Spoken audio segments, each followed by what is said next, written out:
Hi everybody, today I'll show you how to make reels with multiple photos in Instagram.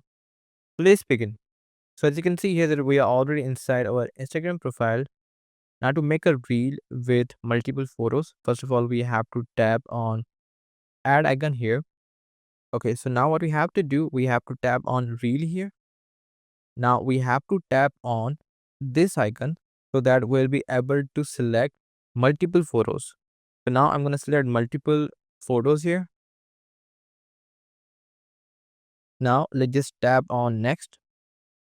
Since I don't want to add any audio, so I'm going to simply tap on skip, and we have created our reel with the multiple photos. Now what we need to do, we just simply need to tap on next. Now we can simply share it by tapping on share button. Alright, so you can see here that we have shared our reel. So this is how we can actually create a reel with multiple photos in Instagram. So if you really find this video useful, hit the like button and subscribe to the channel.